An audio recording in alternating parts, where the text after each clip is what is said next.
Good morning students. 8th कक्षा की नैतिक शिक्षा में आपका स्वागत है। आज हम पार्ट 8 के क्वेश्चन आंसर को करेंगे। पार्ट 8 पंच महायज्ञ। मैंने थोड़ा फॉन्ट बड़ा रखा है ताकि लैपटॉप में देखो तो आपको बहुत बड़ा नज़र आएगा, क्योंकि तकरीबन कुछ बच्चों के पास लैपटॉप नहीं है, स्मार्टफोन है। स्मार्टफोन में भी आपको बहुत अच्छे से फॉन्ट नज़र आएगा, इसलिए मैंने फॉन्ट ज़्यादा बड़ा रखा है। पंच महायज्ञ।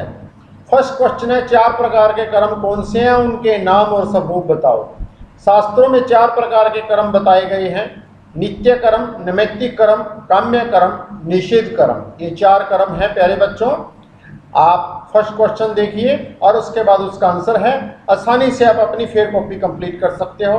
नेक्स्ट सेकंड क्वेश्चन, नित्य कर्म, प्रतिदिन किए जाने वाले कर्म को नित्य कर्म कहते हैं, उनका स्वरूप है प्यारे बच्चों। किसी निमित्त या कारण से किए जाने वाले कर्म को नैमित्तिक कर्म कहते हैं। कामनाओं की पूर्ति के लिए किए जाने वाले कर्म को काम्य कर्म कहते हैं। और निंदित या अशुभ, यहाँ बेटा बिंदु है, निंदित है यहाँ पर, अशुभ कर्म को निषिद्ध कर्म कहा जाता है। उसके बाद सेकंड क्वेश्चन है, पंच महायज्ञ कौन से हैं, उनका संबंध किस प्रकार कर्म से है। बेटा सेकंड क्वेश्चन का आंसर मैं अभी बता रहा हूं आपको। पंच महायज्ञ निम्नलिखित हैं: पहला ब्रह्मयज्ञ, दूसरा देवयज्ञ, तीसरा पितृयज्ञ और चौथा बलिवैश्य देवयज्ञ और पांचवा है अतिथि यज्ञ। और इन सभी पांचों यज्ञों का संबंध नित्य कर्म से है। ये हर रोज कर्म करने वाले कर्म हैं। थर्ड क्वेश्चन है हमारा, ब्रह्म यज्ञ से क्या अभिप्राय है, इसे किस प्रकार किया जाता है। इसका आंसर प्यारे बच्चों, ब्रह्म यज्ञ का अर्थ है संध्या प्रातः। यहां पर हमारे पास विसर्ग है प्यारे बच्चों।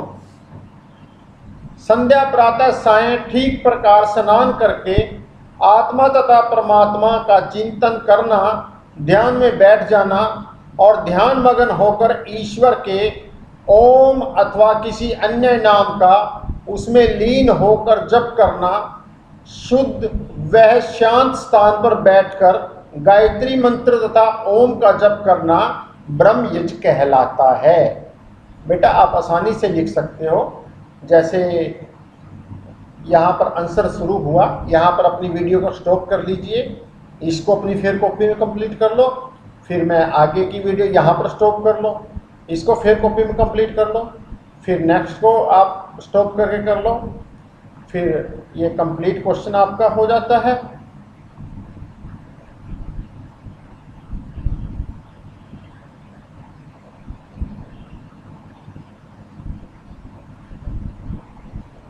फोर्थ क्वेश्चन है, देव यज्ञ में अग्नि के कितने रूप हो जाते हैं। देव यज्ञ में अग्नि के 3 रूप हो जाते हैं। देव यज्ञ पर्यावरण से किस प्रकार संबंधित है। वेद मंत्रों के उच्चारण, अग्नि और अतिथियों का प्रभाव पर्यावरण में पड़ता है।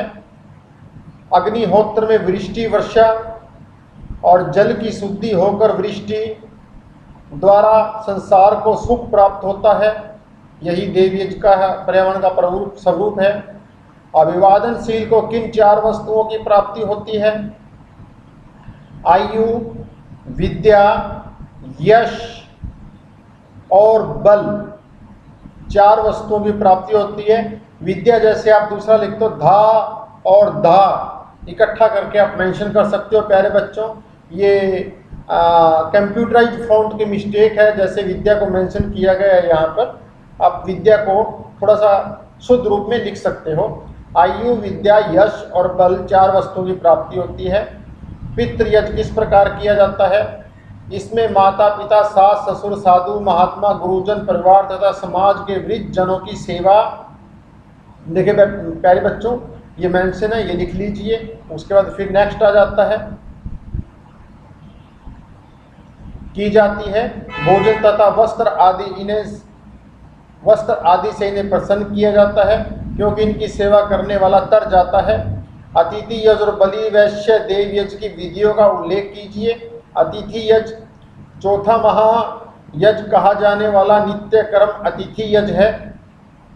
यदि कोई व्यक्ति बिन बुलाए, बिना सूचना दिए, अपरिचित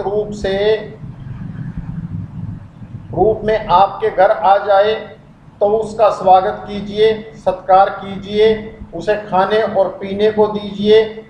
यह अतिथि यज हमारी संस्कृति का एक उज्ज्वलतम चिन्ह है।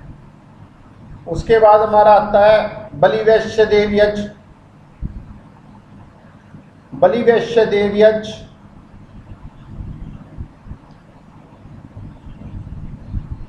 बलिवैश्य देव यज या भूत यज जिसे बोलते हैं। बेटा ये एक नंबर में आंसर भी है, भूत यज किसे बोलते हैं? बलिवैश्य देव यज को बोलते हैं। इसका अर्थ समस्त प्राणियों के कल्याण के लिए प्रयत्न करना, दान देना, सबके लिए प्रार्थना करना, स्वयं भोजन करने से पूर्व यज्ञ की अग्नि में या रसोई के चूल्हे में नमकीन वस्तुओं को छोड़कर मीठा मिले हुए अन्न को उन सब प्राणियों के लिए आहुतियाँ देना जो इस विशाल संसार में रहते हैं। चींटियों को आटा, चिड़ियों को चुग्गा पानी आदि देकर सुखी बनाने का प्रयत्न करना भी इसी यज्ञ के अंतर्गत आता है। ये आपका कंप्लीट चैप्टर है प्यारे बच्चों। आपको कहीं भी क्वेश्चन आंसर की वीडियो नहीं मिलेगी, और मिलेगी भी तो बुक का चैप्टर मिलेगा और उसमें आपको आंसर निशान लगाए हुए मिलेंगे। यदि आप किसी भी स्कूल के बच्चे हों और आपको मेरी वीडियो अच्छी लगी हो तो आप मेरे इस चैनल को सब्सक्राइब करो, अपने दोस्तों को भी कहो प्यारे बच्चों, क्योंकि सारे भारत के अंदर डीएवी की नैतिक शिक्षा तो सेम ही है। तो इसलिए आप लाइक कीजिए प्यारे बच्चों, सब्सक्राइब कीजिए। Thank you, have a nice day.